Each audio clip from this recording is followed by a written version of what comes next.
And of course, you get to hear all he has to say concerning the Premier League, concerning a whole lot of stuff, and I bet you don't want to miss out on that one. Welcome to the show. It is Game On right here, and this is Overdose. Okoroji Chidozie Jefta right here, making sure that you get the big stories as well as react to them, because we will be serving the talking points and knowing that you are sports lovers, because according to research, there is in every household, there is that one person that actually loves sports, football, and they follow it with so much passion. Well, of course, a whole lot of talking that we will be doing right here on the show, so stick around for that one. Raf Ranick says he definitely will be standing by Cristiano Ronaldo, and that includes making sure he starts this weekend in the Manchester Derby. But anyways, for those of you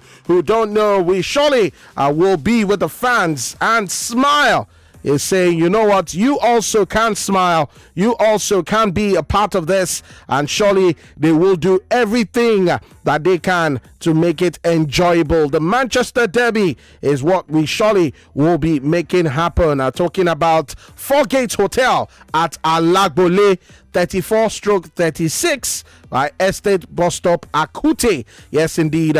And that is for the Manchester Derby between Manchester City and Manchester United. Remember, earlier on this season, it was Manchester United beaten right there at Old Trafford, and that was by 2-0. An own goal from Egbai and Bernardo Silva with a second just before the halftime break, and Man United never recovered. But then again, Indomie and the Smile Network will be part of those helping and making sure that you, fans of Femi and the gang, enjoy that one. Well, one man who actually I owe a lot to in terms of enabling me being on the Thursday show to drive the show tonight, as always, has to be Ufoma Egbamino for Scholar, like you know him. And he, for some reason, makes a match day broadcast, or should I say our Thursday broadcast this evening. Ufoma, great to have you. How you doing? I just remembered you asked me to send my account details, and I forgot to send it since morning. Can you imagine? You just remembered now.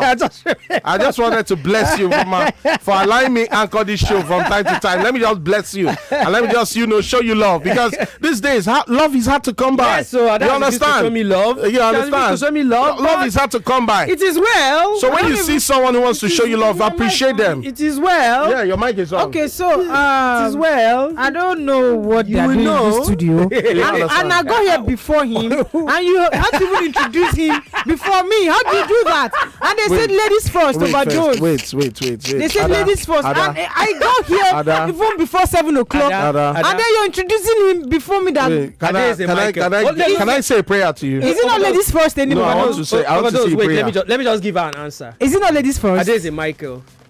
In 6 months or thereabout, okay, it will be 10 years since I joined the Cool Azerbaijan. We're talking about this tonight's broadcast, and I walked in here first, and then he decided to recognize you before me. You need to wait until you get to your second year. I'm a lady. Duh. Overdose. You jumped gun and sheep. See, you know what? Anyway, a good evening to you, Overdose. No, good evening. I wanted to pray to Ada. Ada, whatever happens, may you never be neglected. Ever. I'm praying. I want you to say amen.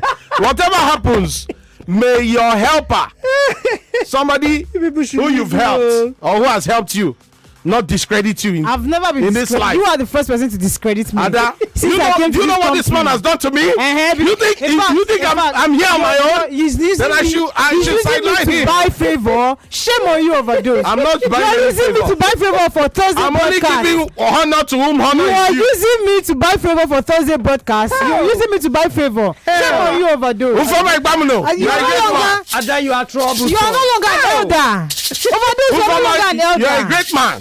As you have shown me love, I will show you love. Shame on you. Others use favor to buy favor. Ufoma, shame on you. As I'm showing you love tonight, shame on you. My driving the Thursday show be permanent, Ufoma. Well, I don't know about that. No, don't No. Don't do that. He's coming back. I'm not sure you love again. On the other side. Keep your account detail. I'm not sending anything again. If you had known, you have introduced me first. How are you doing today? Well done. Welcome to the show. Adama. Adabeke. Ada, you're good. So how have you been, Ada? Well done. I acknowledge you, Ada. You're great. Well, you're a politician. By the way, I love your top. Thank you very much. Chris, they worry. See, you know what?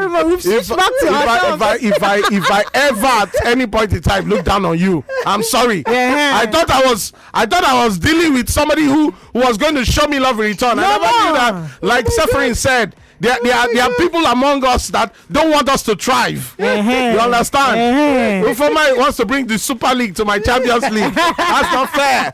Anyways, it will be part of what we'll be talking about tonight. Seferin, I wanted to say Seraphine, but Seferin, Alexander Seferin, the UEFA president, has come out to once again tongue lash the likes of Barcelona and Juventus, saying that they want to hinder the progress of football after talks re-emerged of a European Super League starting again. But let's start off with Liverpool and the conversation surrounding a quadruple. Now, last night, Jurgen Klopp and his side made sure that it wasn't a joke and not a fantasy, as they were able to beat Norwich by 2-1. Takumi Minamino getting 2 goals, and they are through to the quarterfinal of the FA Cup. And now Liverpool still rolling things and in line for a quadruple. Take note, no team in England has actually achieved that quadruple in terms of winning the Champions League, the English Premier League, the FA Cup. They've won the Carabao Cup. Talking about Liverpool, and they're in line to win the FA Cup. They're still in the tournament. They're still in the Champions League after a very convincing and confident 2-0 win over Inter Milan. And of course, they are behind Manchester City, who are the leaders right there in the EPL. But do you think it is achievable? A quadruple for Liverpool, is it achievable? Do you think they can do it? Can Jurgen Klopp and his side achieve that and be the first team in England and in football to, just grab that in terms of winning all 4 major trophies? I don't know what you think about that. Do you think it's what they can do? Yeah, I think it's possible on paper and sentiment and fantasy. It's very much possible. Currently, but not in real life. Well, Anfield is gripped by that sentiment and emotions and belief that they can go all the way to snap everything. I remember there was this anthem they used back in 80s, Cup anthem in that Anfield Stadium, where that anthem had that we are going to Wembley twice, and it used to be played as an anthem in that atmosphere. They since changed a new anthem, but they could as well have that belief that they can go back, and revoke that anthem, because they've been to Wembley once already. And yesterday night we saw their triumph right there against Norwich City. I think there's a plan, an elaborate plan by Jurgen Klopp to unleash Takumi Minamino when it comes to some of these cup competitions. On their way to the League Cup final, the one they beat Chelsea a couple of days ago, he scored 4 goals, and then yesterday he scored 2 goals in the FA Cup. So he's at it again. He knows how to take some of this, and again, some of this Liverpool squad is certainly bigger, more in-depth, stronger than the one that won the Champions League in 2019, the one that won the Premier League in 2020. So you could see that some of these squad players, each time they come on board, we're talking about Constantino Tsimikas, who should have been one of the standout left backs in the Premier League. If not that, he's an understudy to Andy Robertson. Look at his performance yesterday, was quite magnificent. And then you're talking about, I mentioned Takumi, Divock Origi as well. How about Harvey Elliott? Very good player at that young age. You could see him involving in that brawl with Chelsea player. At that young age, he knows how to play good football. And then you could see his natural positioning sense, magnificent player. And then how about Curtis Jones, another player that's got that light touch and grace in movement. You could see what he did yesterday. I'm just mentioning the French players. I've not even come to the big boys. Remember back in the day, 2 years ago, when Salah, Mane and Van Dijk are not in the squad, you could see the difference. But not now anymore. Everyone know their role. Luis Diaz has come on board with an instant impact. He was just electrifying for against Chelsea on Sunday, And then we're talking about a couple of other players. Van Dijk is back to his best after that, disappointment last season. Salah scored his 150th goal for Liverpool. It's just going on and on and on. So they're on form. I think they have what it takes to go all the way. But sometimes that football has a way of going off script. But that Champions League, what club was able to show in the Champions League when they were suffering at San Siro? Because in that game they suffered. But he was able to throw in Thiago Alcantara, Naby Keita. The other time he was throwing in Divock Origi. He switched to that 4-4-2 formation. It was telling. They have the coach, they have the playing personnel, they have everything. But sometimes in football, like I said, usually goes south. But as it stands now, momentum wise, everything is just working for Liverpool. All right, working for Liverpool. Ufama, what say you? Well, I think I'm one of the very few persons at the start of the season who thought that Liverpool had what it took to challenge for the Premier League title. Remember when we're doing pre-season conversations about that? I think there was a particular day. It was myself, Truman. I can't remember who else was actually in the studio. The talk then, because of course United had signed Cristiano Ronaldo. Was that United had because of that signing, gotten a little ahead of Liverpool, considering also Liverpool's poor performance the season before. But I looked at it that to a large extent, last season's woeful performances were down to a lot of injuries and not having enough people to cover, considering the fact that all of those players at the time had come back. And then if you look at their performances from 2 seasons ago, which was quite wonderful, that they were going to go places. However, I think if there's going to be a team to stop Liverpool from doing the unthinkable, is the team they play against in England, Manchester City. Because to be honest, in Europe, the challenge is not as stiff as say 2 years ago or 3 years ago. Bayern are still Bayern, but Bayern are not as magnificent as they were 2 years ago when they won the title. So you could argue that on the European scene, Bayern could be there for the taking. Barcelona are not even in the tournament. Real Madrid are not what they used to be. The other team, again, you would think that on paper stand a chance is PSG. So as it is right now, for me, yes, I know in knockout competitions certain things can happen, but on paper you want to think that Manchester City, PSG and Liverpool are the hot favorites for the title. However, as much as Liverpool could go ahead and win that cup competition in Europe, can they? Yes, I know they've reduced the points difference to 6 now. 6 because they didn't play over the weekend. And they have a game in hand. A game, if they win, it comes down to 3. But if there's one team over the last 5 years who know how to grind results, who know how to beat everybody that needs to be beaten to win the Premier League title, it is Manchester City. I honestly do not see Liverpool winning the Premier League this season. Whatever it takes, Pep Guardiola and his Manchester City side will go on to lift the Premier League title. If they do that, it means whatever quadruple hopes that Liverpool have, are all but dead. So from us says it's a close one, a very, very close one. I don't know what Tony Diwaka, the voice, actually has to say about this one. How you doing, Tony? Yeah, great. Really lovely to be on this evening. Good evening, Lagos, Nigeria. Well, the guys have said a lot really about that, but I'll just keep it very short. I don't think Liverpool can win the quadruplet. Wow. I think you need to be almost invincible, and certain times. And you don't think they have that sort of invincibility about them? I think they are fantastic. They are great, but does this team have a weak point? Yes, they do. Can teams exploit that? Yes, teams can. How many teams can? That's now the question you probably will be asking. How many teams can really identify and capitalize? We've seen them, drop some very funny points this season. Also get beaten too.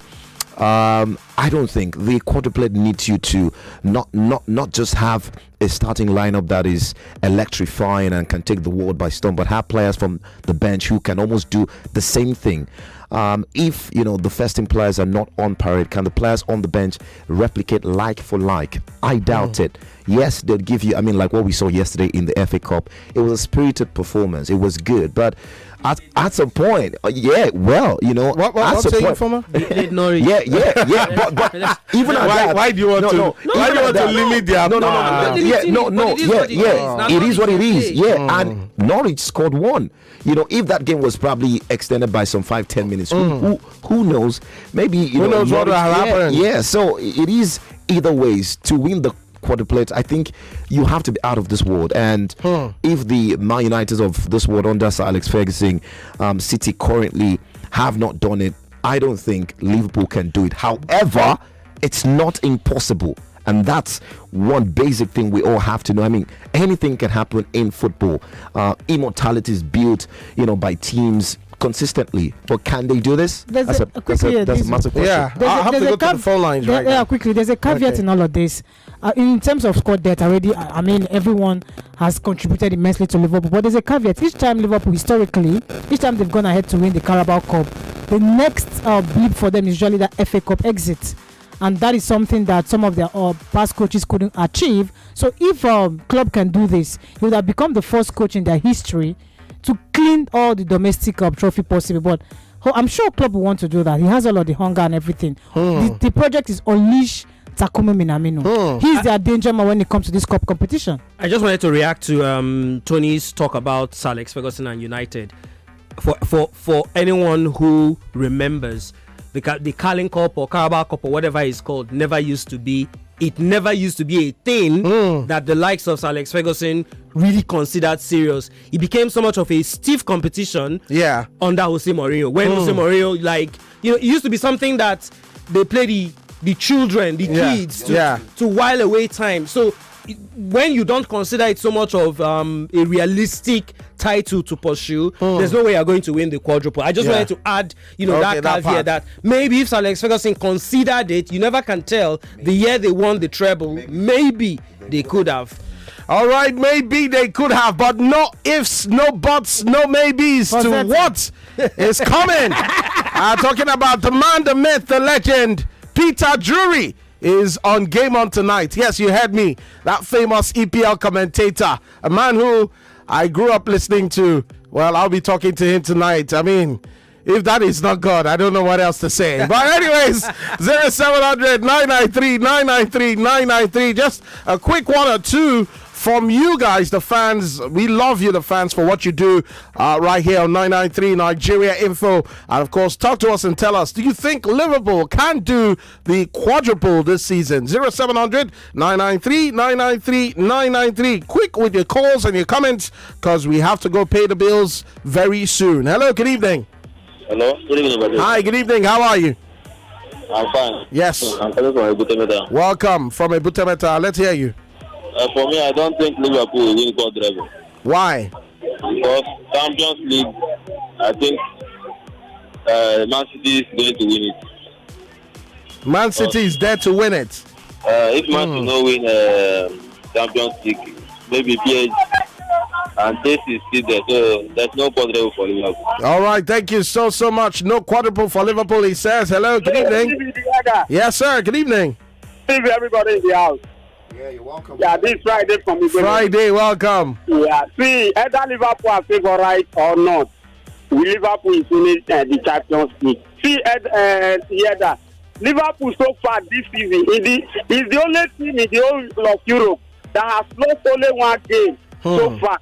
Only one game, that was against West Ham United. Okay. In all competition, Liverpool has lost only one game. In Champions League, he has been win. Every other competition, he has been winning.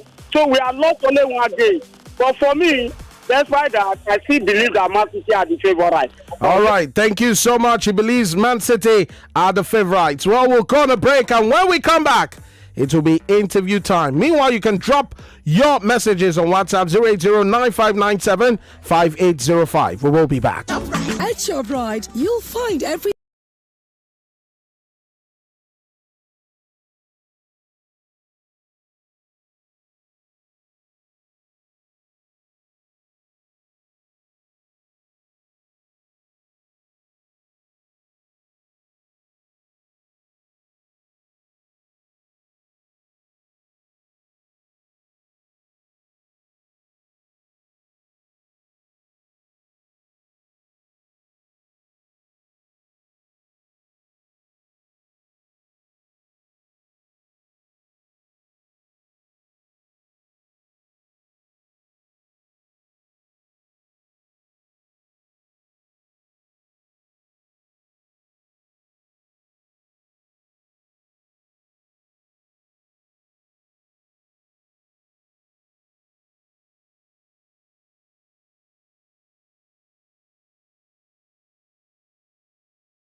It's so much excitement right here in the studios. Of course, you know why already. For those of you who don't know, I'm about to hook up with a man called Peter Drury. Actually, definitely, you know that the man has a poetic way of running commentaries, and that's why we love him so much. So a whole lot of people have named him Poetic Peter. But if you really, don't have an idea of what I'm talking about, then just listen to this. Wreathed in red, restored to this great gallery of the game, a walking work of art. Vintage, beyond valuation, beyond forgery or imitation. 18 years since that trembling teenager of touch and tease first tiptoed onto this storied stage. Now in his immaculate maturity, CR7 reunited.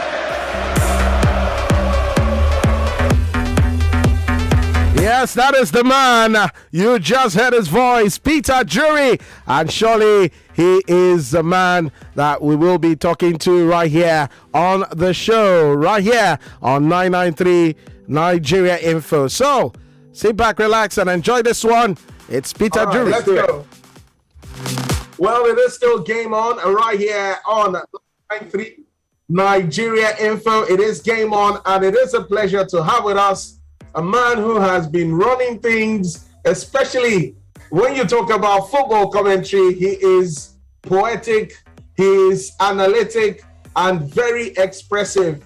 For those of you who don't know, he is poetic as well, and his name is Peter Drury. He's a football commentator of the Premier League, Europa League, and every other match weekend in the English Premier League. Peter, good to have you. How are you doing today? It's really good to be with you. I'm in really good form, and I'm looking forward to this. Yeah, I'll be looking forward to talking to you. But first off, a whole lot of people will want to know, how did you get into football commentating? Oh, wow. Well, that's a long, long time ago now. I guess like a lot of children, when I was growing up, I liked to pretend to be a football commentator and shout my own name as I kicked the ball in the yard to score a goal myself. And when I finished my education, I just gave it a go. I applied for lots of jobs with local radio stations and local newspapers and so on. And I got some lucky breaks along the way. I've had an awful lot of good fortune along the way. And so I was fairly persistent, and I followed my little dream. And I've been one of the very lucky ones whose dream came to pass. Nice, quite interesting. But again, tell us, I remember reading about you growing up to be a fan of West Ham United.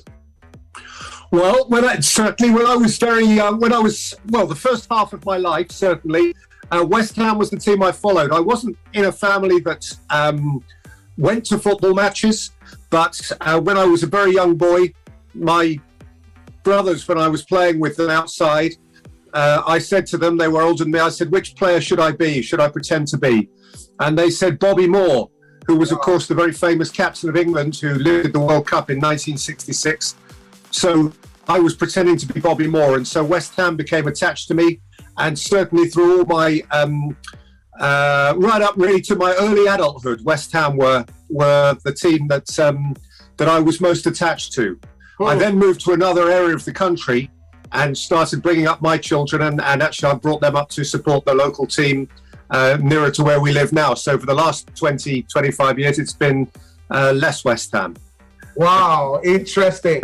All right, a lot of football fans, soccer fans, listen to you, Peter, week in, week out, especially with the big games, the Manchester derbies, Arsenal, Man City, Chelsea, Arsenal, and then your introduction to these games is almost like you write them down. You sort of script them down, because I remember one particular one where Cristiano Ronaldo, and I'm sure a whole lot of people listening right now remember Ronaldo, he said 18 years ago, since he last tiptoed on Old Trafford with touch and tease, now in his immaculate transformation, CR7 reunited. You tend to script these things now.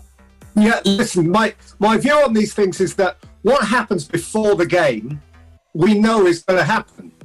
So it's not a bad thing, not to script word for word, because things can change and you've got to allow yourself a chance to sort of go with the moment.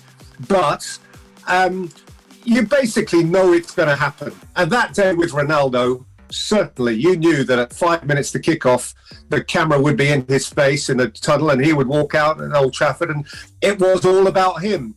So that situation is what I call a set piece. It's like, for a footballer, it's like a free kick. You know, the ball is still, it's a given.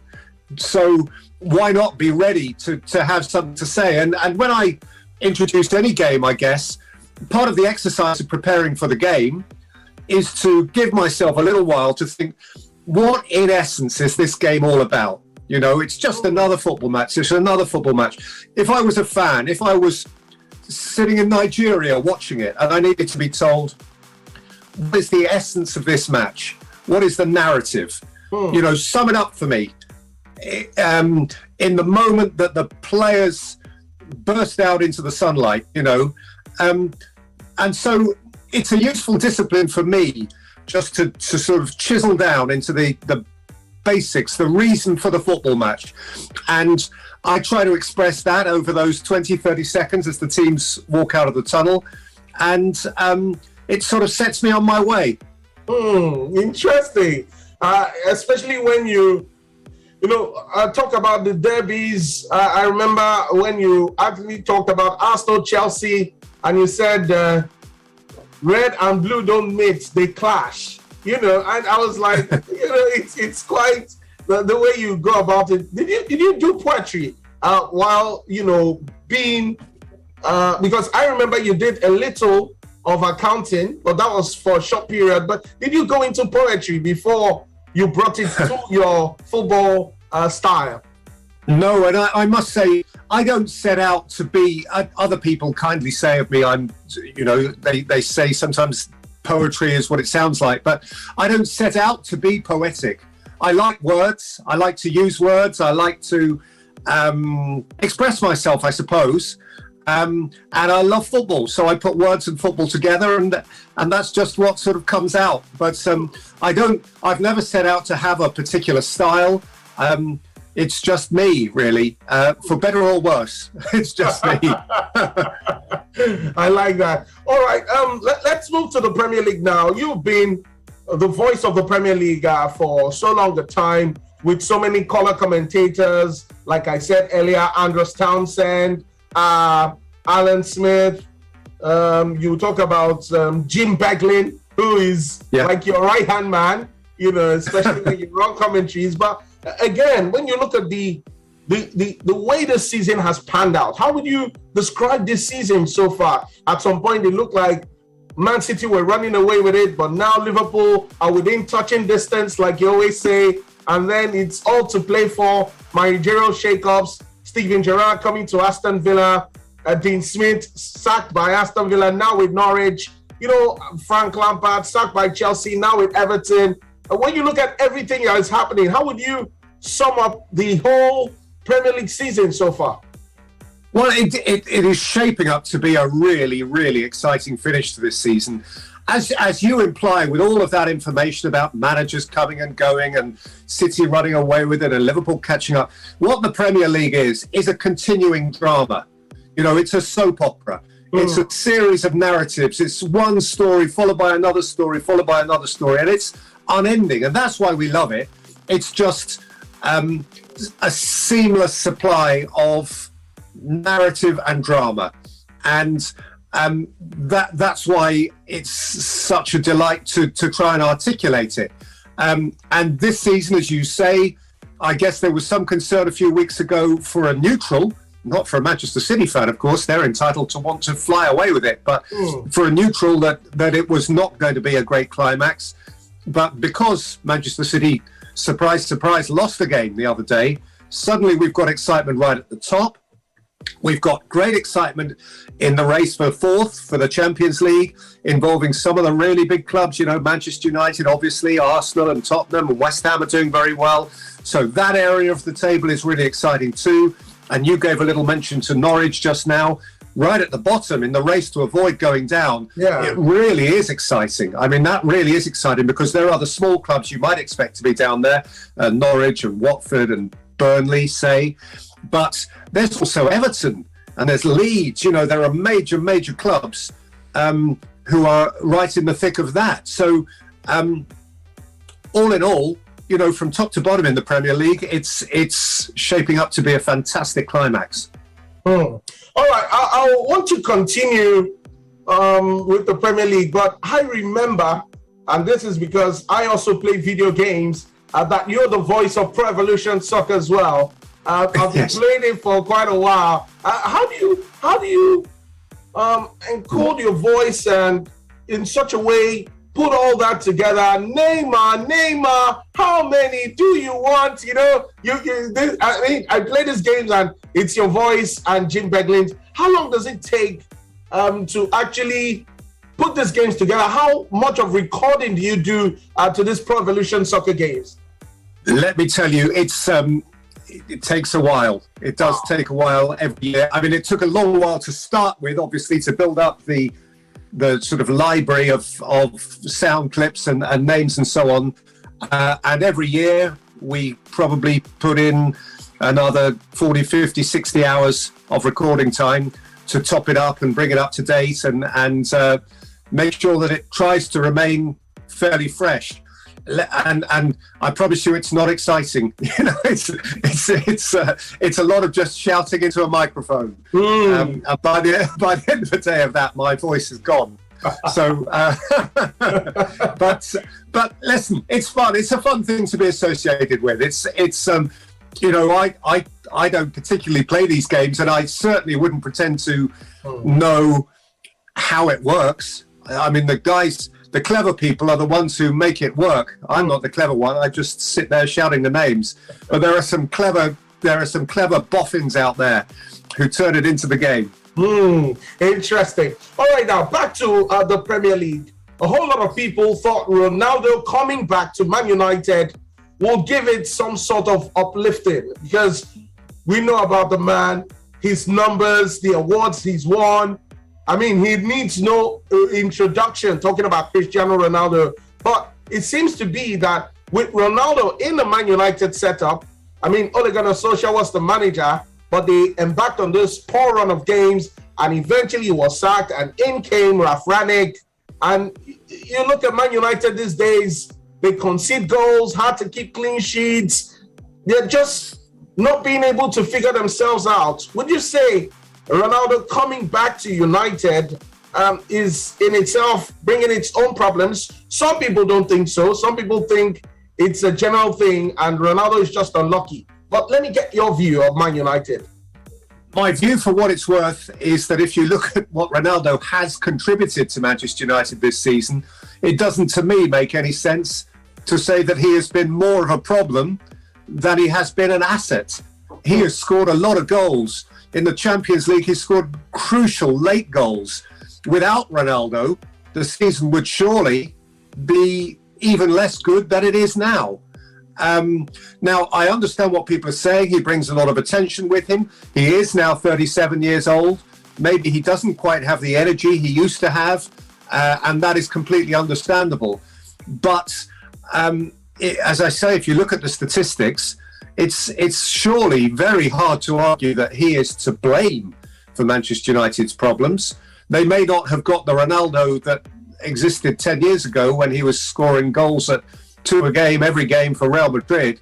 But I would say to you that taking everything into account, I would consider him much more of an asset than a problem. Wow, much more of an asset than a problem. So, sport fans and fans of Femi and the Gang, you've heard that. By the way, we're Femi and the Gang, and we are also commentators in our own field. We run commentaries of matches, and we have, several members of the gang. Emmanuel Etin leads this gang. I'm also one of them as well. You have Sarafina, and every weekend we just serve match commentaries, and that's what we're doing now at 38 Bars, where we go to every more like a recreation center or pub in Lagos and just watch these matches with football fans so that they can get to know us in person. But now, when you look at it, a whole lot of questions are being asked as to who will win the league this season.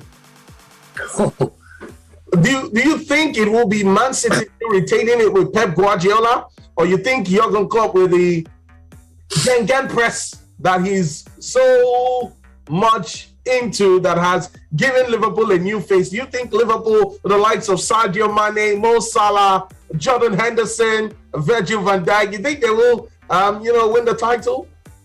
The great thing, of course, is that if we knew this, we wouldn't bother playing. And that's why it's so exciting. To make a prediction is to set yourself up for trouble, because who knows? Who knows? At the moment, Manchester City are still the favourites because they've got 6 more points. Liverpool have a game in hand. But at the moment, if Manchester City win all of their games, they will get 99 points. If Liverpool win all of their games, they will get 96 points. But of course, Manchester City still have to play Liverpool once. So that is the great potential equaliser there. And it would be foolish to believe straight off that they're all going to win all of their games. They're both going to win all of their games. So you can drive yourself mad. You can go crazy looking down the fixture saying they'll win that one, they'll win that one, they'll win that one, they won't win that one. Because every game, even very often the games against the smaller teams you'd expect them to win, every game in the end is decided in a moment or 1 or 2 moments. The margins are really tight, and the great clubs, the really good teams, win more of their games because they have those special standout players who, when times are tough, find a way to score a great goal and they have points of difference in the team. And Liverpool and Manchester City are 2 great teams because they have 2 sets of players within which there are so many wonderful points of difference. And so more times than not, they will win. But somewhere between now and the end, they won't win. And that is when it's all going to be decided. Interesting. So I've avoided your question. You did it quite poetically. All right. So a whole lot of us woke up to the news yesterday of Chelsea owner Roman Abramovich putting the club up for sale, and it has really left a whole lot of Chelsea fans, especially here in Nigeria, so emotional. But again, just yesterday they were in action and they narrowly went past Luton, 2-3 with Romelu Lukaku, breaking his dock. But when you look at Chelsea right now, Roman Abramovich leaving the club, what do you think it spells for Chelsea moving forward? Honestly, I'm not avoiding your question here, but I think in common with more or less everyone around the world, I really don't know. I don't know. The truth is that if he manages to sell Chelsea quickly, which is obviously what he wants to do, he's going to sell it to someone who is also extremely wealthy. You can't buy Chelsea unless you're extremely wealthy. So I guess on that simplistic level, if a man who is just about as wealthy as Abramovich buys it from him, then Chelsea will be as wealthy as they've always been. That won't, beyond that, there's not too much more I can say. It will be under a different stewardship. There may be a different way of going about things. I'm sure there'll be an aspiration to retain Chelsea as an absolute elite club. I'm speaking as I think here. I'm thinking as I speak. I mean, the point is that whoever buys the club has to have the funds not just to buy the club, but to continue to support the club, to buy the best players in the world, to ensure that they have a team that continues to thrive in the Premier League and the Champions League and so on. And this is a massively expensive thing to do. So there is great uncertainty, I guess. There is great uncertainty, and it will be in the hands of whoever the next owner is. All right, now, Peter, let's come to our Nigerian players now. I know you've commentated on a good number of them, right from when we had JJ Okocha Bolton. He was my favorite. He's your favorite? JJ. Oh, he was wonderful because his talent was extraordinary. His talent. He was at a relatively small club, Bolton, and he played with this wonderful effervescence and beautiful balance on the football. And he also played with the biggest smile. He was so good for English football. I mean, it's 20 years ago now, isn't it? It's a long time ago now that we had JJ doing his thing. But and listen, there have been some terrific Nigerian footballers in our game. We've been very blessed with the guys you've sent over to help entertain us. Yeah. But I think you'd struggle to go. I mean, listen, Kanu and Victor Moses and all of these guys. More than just those, of course. Alex Iwobi's in very good form at the moment, and Everton need him to be. But and Iheanacho and Ndidi and all of the great things they've done with Leicester and others, and obviously Odion Ighalo. Was a lit up Watford, a small club in his partnership with Troy Deeney, and Watford, of course, have your national captain William Trooster-Kong at the moment as well. Yeah.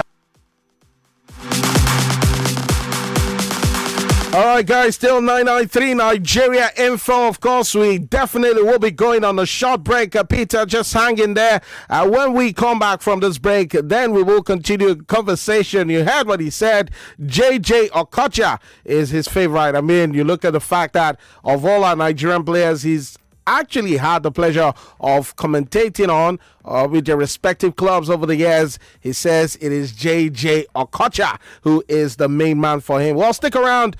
The interview is not over. The second part surely is coming up. But then again, like always right here, Zeta calls. And when Zeta calls, we just have to listen. We'll be back with more right here on 993 Nigeria Info. It's Femi and the Gang with EPL commentator Peter Drury. Don't touch it.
Sports. Peter Drury still talking about the best Nigerian player seen, and he says it's JJ Okocha, right, Peter? We had Isaac Success at Watford as well, so there's quite a connection there. And Peter Etebo is also at that club at the moment. He's just coming back from injury, so there are so many connections. I also commentate sometimes with Efan Okoku, who's a good friend of mine. Yeah, exactly. We're going way back to a different generation. So the connections have been marvellous. But JJ is your pick of the pack. Yes. Yeah. I mean, because he played with such joy. He played with I remember a season with Bolton Wanderers, it must be 20 years ago, when they just avoided relegation. And he was scoring the goals that kept them up. It should have been really tense, tight, frightened football. And for most players, it was. But he just skipped over the top of it like a joyful little boy having fun. And he kept scoring these ridiculously brilliant goals. And he was... And we had this famous line we used to say, because his name was JJ, everybody used to say, so good they named him twice. Yeah. JJ. So good they named him twice. Yeah. So good they named him twice. Even there in Nigeria, we also love JJ Okocha. As I talk to you right now, we're looking for a player who can actually give those qualities he gave while on the football field. But again, moving on, I definitely know you're a busy man, but I'll just take a little more of your time, please, if you permit me. Of course. When you look at football right now, especially the English clubs in the Champions League, I know you're an Englishman and you definitely will have some sort of soft spot for the likes of Man City, who went past Sporting Lisbon. You look at Man United, 1-0 draw at the Wanda Metropolitano against Atletico. Chelsea, Lille, Liverpool not having much of work to do against Inter Milan after that 2-0 at the San Siro. But how far do you think this English clubs will go in the Champions League? And do you think that it's Man City season, it's Pep's time to win the Champions League? I do think that the English Premier League at the moment is very, very powerful. I think outside of the English Premier League, Bayern Munich are powerful as well. I think Bayern Munich are a club capable of stopping the English clubs, but it would be a huge surprise to me if there wasn't at least one English club in the final of the Champions League this year. And I must say, I think Manchester City almost deserve it. They've played so much beautiful football for so long. They're desperate for it. I should say, I've said Bayern Munich. Don't forget PSG. I mean, Kylian Mbappe can win a game by himself, can't he? He's an extraordinary athlete and a wonderful, wonderful footballer. So PSG and Bayern Munich, those two could stand in the way. But I don't know. I sort of feel there is a sort of sense of destiny about Manchester City and Pep Guardiola. There's a sense that surely sooner or later it will be their turn. They're capable of beating any team on their day. But of course, football, as they found out in the final against Chelsea last year, is decided on the day. And on the day, Chelsea found a way to beat them in the final, and they keep on waiting. So if they get to the final, they have to play somebody in a one-off game, and they might win it and they might lose it. That's the nature of the Champions League, whereas the Premier League is over 38 games and there's a winner based on a consistent run of results. In the end, it's a knockout tournament, and so what happens in the final happens in the final. But Manchester City won't be far away. Well, they won't be far away, Peter Drury. But again, of course, I have to also find out from you. And when you look at a whole lot in terms of Lionel Messi now, when he moved from Barcelona, it was surely the end of an era for a player who is regarded as the greatest of all time in a Barcelona shirt. But PSG fans actually are not seeing that Lionel Messi that graced and hogged the headlines and broke all records individually and collectively. We're not seeing the Messi who is free scoring right now. We're seeing more of Messi struggling in a new environment. What do you boil it down to? What do you think is responsible for that? Well, what I would say to you is this. He is a human being, you know, and sometimes we forget to treat our great sports stars like human beings. He's lived his whole adult life playing for Barcelona Football Club, and he is immensely gifted, a beautiful, beautiful footballer. And he's moved to a strange city. He's working in a new workplace. He's working with new colleagues. He's working in front of different supporters. He's many, many miles from his own home. And, you know, he's not a robot. You can't expect a man just to do it.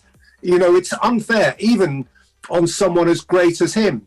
We spent a few moments just now talking about all those Nigerian players who come to England, you know, and the demands on players, not just from Nigeria, but from across Africa and Asia and North and South America who come into our league. And if they're not brilliant straight away, find themselves under great pressure. Oh, he's not good enough. He's not good enough.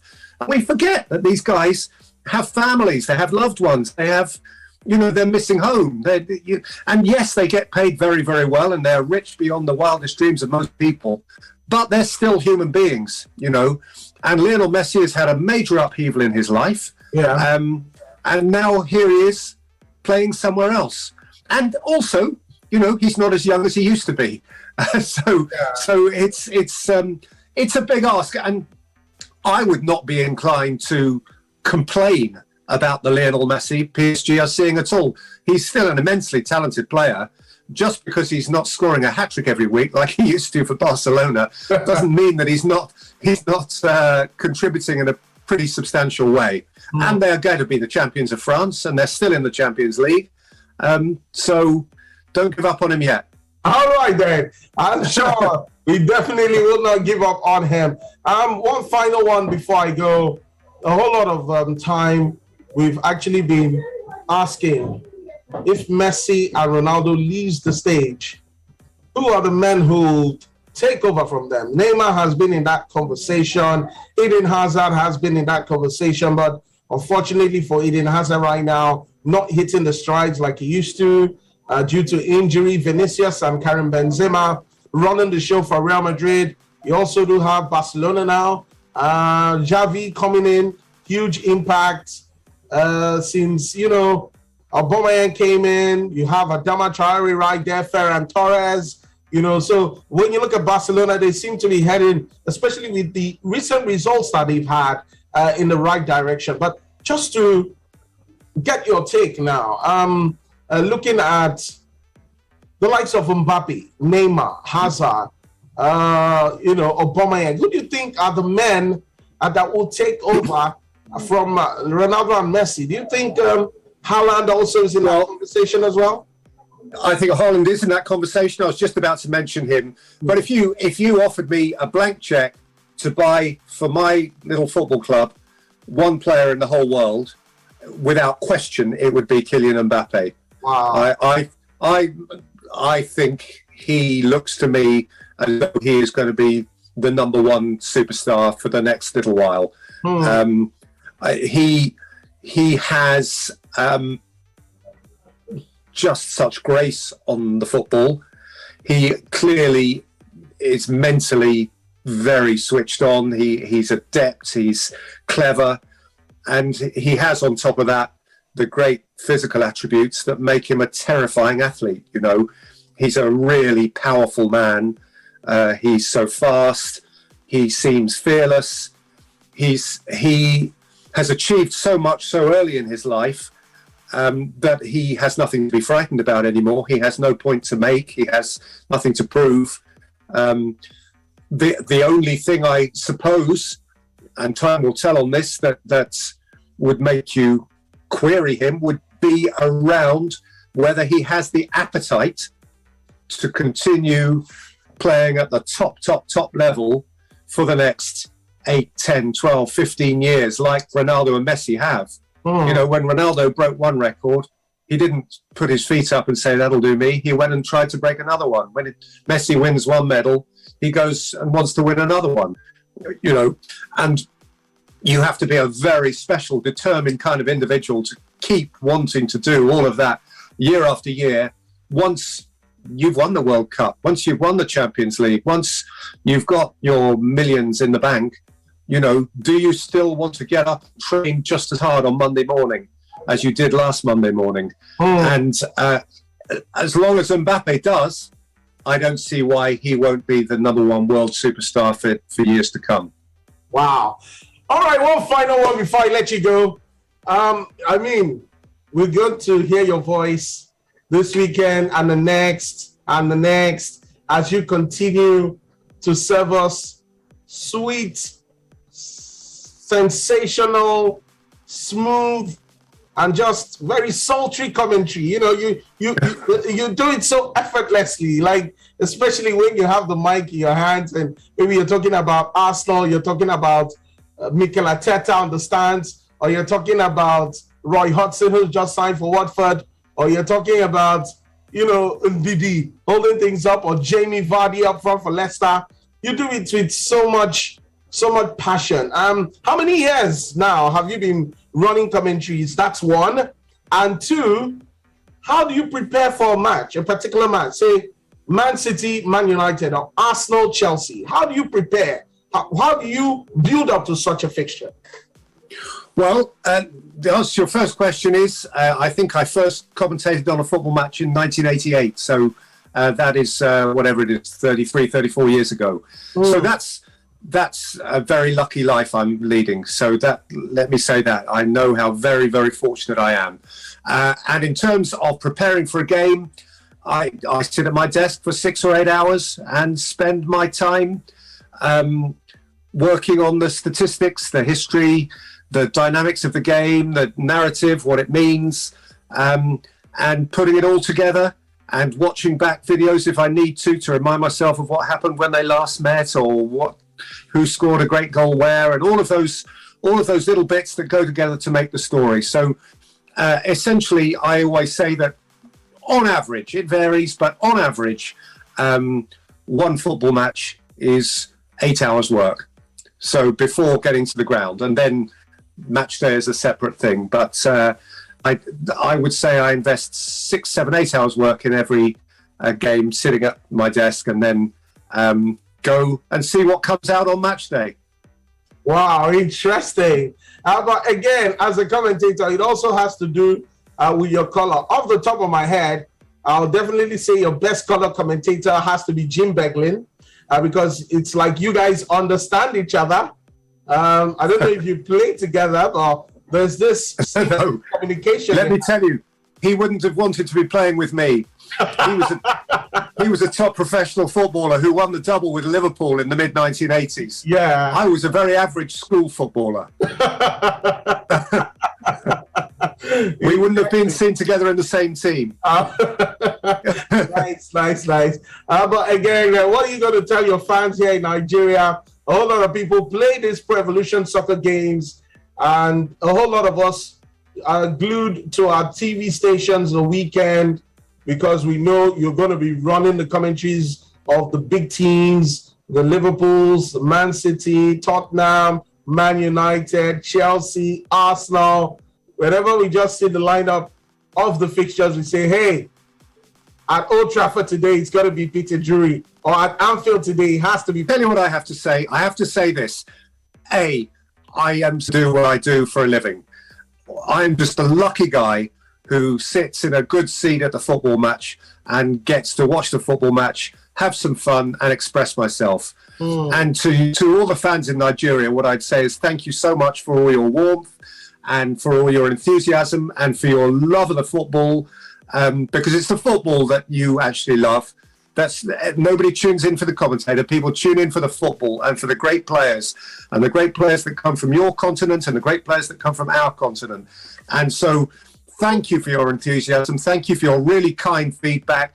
Thank you for choosing to invest emotionally in our league, which is just as much your league because it's a mighty international league now, and we're very lucky that it happens to be on our little island that all these great players come and play. So please retain all of that enthusiasm and remain friends with us. We all need friends. You're our friends, and we're your friends. So let's let's keep smiling and have some fun together. Thank you so much. Well, fans of Femi and the Gang right here on 99.3 Nigeria Info. I have been speaking with a man who is poetic, who is diverse, and who loves to run the commentaries, especially when you talk about games, not just in the Premier League, but in the Champions League, in the Europa League, World Cup qualifying games as well. I remember you actually did most of the English games, especially the one against San Marino, where they scored, I think, 10. I got your voice, and it's always a beauty to hear you. Martin Tyler is a good friend, but this is Peter Drury, and Peter, I want to say a very, very big thank you. But yeah, that is how you roll right here. You're chilling with the big boys, huh? You want to bamba? Well, what can I say? Well, really, really nice. And of course, a big thanks to Peter Drury for coming through right here on the show. Of course, you already know it's all about making things happen. But of course, you know it will never be complete without this. Hi guys, I'm Peter Drury, football commentator, and you are hanging out with Femi and the Gang on 99.3 Nigeria Info FM. Yeah, you're hanging out with the big boys right here, 99.3 Nigeria Info, and that is what it is. Tony, what an interview, man! What a cracker, man! What a cracker! What a cracker! Oh my goodness! I think that was legendary. I mean, from one legend to another legend. I think no, really. We have to say the way it is. You know, you are. You're making me emotional. I'm running with emotion. Would you let me talk? But yeah, I mean, it was such a life-changing session. You know, listening to somebody who continues to affect world football. With the power of his voice and the beauty of his words. Yeah. Beyond imagination, beyond forgery, imitation. That's Peter. Yeah. And I can't imagine how the fans across the country and beyond feel at the moment. Having listened to him, not just talking about football, but his personal life and some other things that makes Peter who he is. So it's special to hear about the man and his craft. Truly inseparable, and quite a number of us commentators are always inspired by him.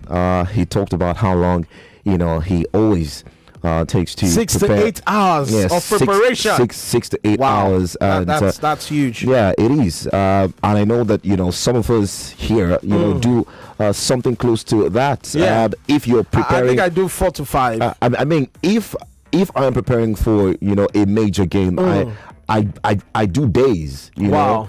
Player profiling, special starts, the very important nitty gritty of the game and historicity. All of that, comes in to make it beautiful. So it is hard work, and it's so special to see somebody who is doing what we do at an international level, and we're also hoping that would continue to deliver the very best of football commentaries to Nigerians. But that was special overdose. Thank you so much. Thank you, my man. Yeah, thank you. But again, I talked about, I had to ask him that CR7 question because of Ada. I remember when the broadcast, not too long ago, and I kept blaming Cristiano Ronaldo, saying, he's a major problem right there for Manchester United. They need to let him go. But you heard Peter Drury. He says, looking at the stats, I mean, he's more of an asset than a problem. I don't know if you agree with him or not. Or you still? I can't change my mind. And again, I didn't say that he's a major problem to United. Okay. That's Sorry, a wrong maybe. statement. Okay. I said he was brought on. All right. What was the reason they brought him at Old Trafford? To help Manchester United win the Premier League. Okay. It's been a long time. But right about now, first of all, please let me not forget about Ronaldo. I really enjoyed that interview. Thank you. Peter is a legend. Some of us are learning every day. We try to listen to him and keep evolving in our craft. He's a lot of he's a role model to some of us, that do the radio thing, and of course stay in these live games. I thoroughly enjoyed myself. It was quite revealing, it was enthralling, and it was fascinating to listen to. So Ronaldo gist, maybe we'll continue that somewhat later. All right, I'm not going to change my mind anyway. For the fact that Peter said it doesn't make it right. His opinion, I've got mine. But sometimes, he went to statistics level. But sometimes these numbers flatter to deceive. Yeah. All right, let's hear from you. 0700 993 993 993. What do you make of that one from Peter Drury, a man who surely runs the big games in the English Premier League? I'm sure he surely will be there at the Etihad Stadium he's got to be for the weekend game against Manchester City. Man City v Man United. Hello. Yeah, good evening. Good evening. Yes, sir. My name is Mike from Liverpool. All right, Mike, you're welcome. I truly enjoyed the interview and the part of Ronaldo. I hope that I will stop blaming Ronaldo as on today's first. All right. Thank you so much. Yes, indeed. Well, she says that won't change her mind. So, she's not moved by that. But then again, for the ladies, 014657190, you can, of course, tell us what you actually enjoyed from that one involving myself and Peter Drury right here on 99.3 Nigerian Info. You can go straight to WhatsApp and drop your comment 08095975805. That is the number. But let's go to our next talking point, and that has to, of course, revolve around the Manchester derby. A whole lot of talk right here, making sure that, of course, what's happening, because when you look at that game, it's a very, very big game. And one man surely is speaking right here on the show. But again, like I said, so much in terms of talking points. Let's just take it one step at a time. But let's first off talk about Alexandra Seferin, who has accused club owners of trying to resurrect a European Super League of living in a parallel world, while taking aim at Juventus chief Andre Agnelli. Plans for a breakaway competition involving a dozen prominent clubs from England, Spain and Italy folded amid a furious backlash from fans, national associations and UEFA last year. However, reports suggest that Barcelona, Real Madrid and Juventus are plotting to relaunch the idea imminently in another direct challenge to UEFA and its Champions League. And I'm asking, do you still think that the Super League will see the light of day? Do you think it is an idea that will crop up again? Of course, it's cropping up, but will the cropping up of the talk concerning or surrounding the UEFA Europa Super League, European Super League, beg your pardon, not Europa now, but European Super League, with a talk concerning the European Super League come to fruition? I don't know, Ada, what do you think about that? These guys are not going to relent. And for Seferin to come out now it's more like telling the world what is going to happen in the next coming months, that, hey guys, these guys are not relenting. The case is in court at the moment. UEFA v Super League Pro Super League team. They don't. I think we when we talked about it when it came to the front burner last year, we knew that clearly these guys had to put a stop to it, given the fact that the whole world came up against them, but it never died. Agnelli is still very much alive. The president of Real Madrid, Florentino Perez, is very much alive. And the other third member there that won't just, balk. They're very much in it. They want to, give it all the push that they can. They've accused UEFA of not including all of these other smaller clubs in the largesse that comes to the purse of the revenue of UEFA. But UEFA have come out to make a statement from 2021 to 2024 that £400 million revenue will be distributed to clubs that are not part of the group stage of the Champions League. So, more like Seferin is trying to tell them that whatever it is you want to achieve in the Super League, it can be incorporated in the UEFA Champions League. So why don't you come together? Let's put our heads down and look for ways to augment and iron out the UEFA Champions League and make it better, all round improvement, other than a total breakaway. So I think he's up against the big man. It's more like a fight, political fight everywhere. UEFA is fighting battles everywhere. Seferin is in the midst of storm. He's fighting FIFA for the international calendar, who's going to be the supremate, who's going to be supreme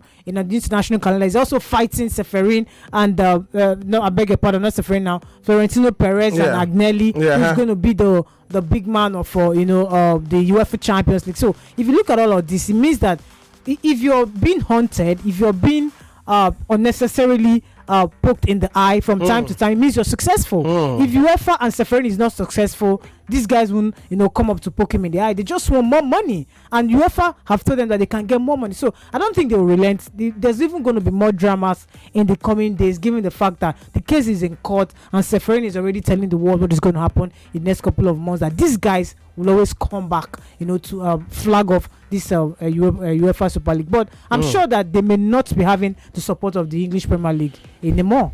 All right, so for the man, he says they're trying to use the situation happening in Ukraine right now as a distraction to relaunch the European Super League, and he says this man live in a parallel world. In fact, he's actually accused the likes of Agnelli, Florentino Perez, of course, Juan Laporta, of wanting to cause problems with the reintroduction of the Super League. Do you think it will come to see the light of day, Tony? Do you think the Super League is something that will go down eventually? I mean, that's a really difficult question, given that nobody really knows what the future holds. But okay, sorry to actually, let's go pay the bills.